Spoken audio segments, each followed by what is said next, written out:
नमस्कार, राम राम, नमश्चंडिकाय। मैं आप लोग के सामने यूट्यूब के माध्यम से फिर एक बार उपस्थित हुई हूँ अपने विचारों को आप सबके सामने रखने के लिए।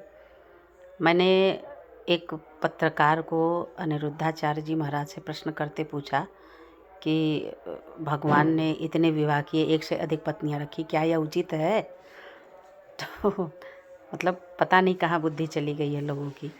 पहली बात तो भगवान के बारे में जानते नहीं, समझते नहीं, अध्ययन नहीं करते, कौतूहल नहीं है जानने के लिए, प्रयास नहीं करते, और सुनी सुनाई बात पे प्रश्न चिन्ह करना, और वो भी भगवान पे। चलिए, आप ये तो स्वीकार कर रहे हैं कि भगवान है, आपके लिए इतना ही पर्याप्त है।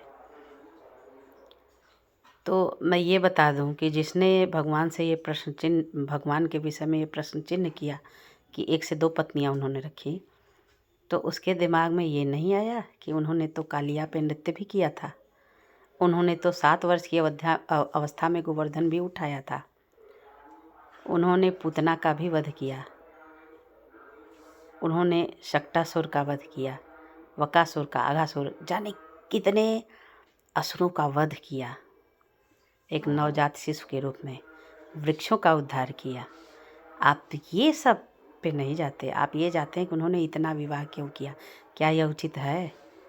अच्छा, ये सब छोड़ दीजिए, ये बताइए कि एक पुरुष अपनी पत्नी के पास अगर समय बिताए तो एक पत्नी के लिए क्या उसके पास पर्याप्त समय होता है? और भगवान प्रत्येक पत्नियों के पास प्रत्येक क्षण उपस्थित रहते थे।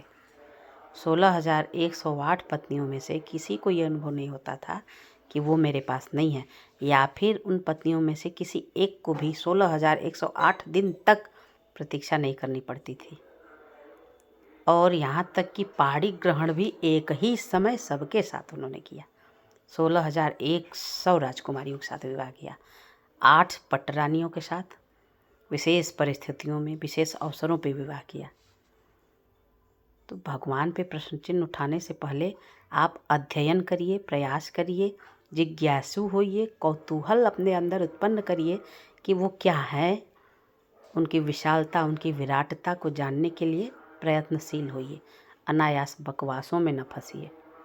भगवान हमारे और आपके बुद्धि से भी कहीं अधिक ऊंची और परे के विषय हैं, इसलिए इस तरह की फालतू बातों में लोगों के कहने के अनुसार मत जाइए। अस्तित्व स्वीकार कर रहे हैं तो उनकी लीलाओं को भी स्वीकार करिए। हमारे आपके लिए इतना ही पर्याप्त है कि उन्होंने जो किया, श्री कृष्णावतार में जो किया, केवल उसका गान करें, और श्री रामावतार में उन्होंने जो किया उसका अनुसरण करें। यही उन्होंने दिखाया है। श्री कृष्णावतार में जो उन्होंने किया वो कोई कर नहीं सकता। ना कोई नाग पे नाच सकता है, ना कोई पत्थर एक गिट्टी तक नहीं उठा सकता, न ही कोई वृक्षों को गिरा सकता है, और भी बहुत सारी चीज़ें हैं, बातें हैं। न पूतना का वध, अघासुर वकासुर, ये कोई नहीं कर सकता। इसलिए उन्होंने क्या किया इस पे ध्यान मत दीजिए, उन्होंने किया बस गाते रहिए। अगर मेरी बात पसंद आई हो तो इसका अनुमोदन करें। राम राम, नमश्चंडिकाय।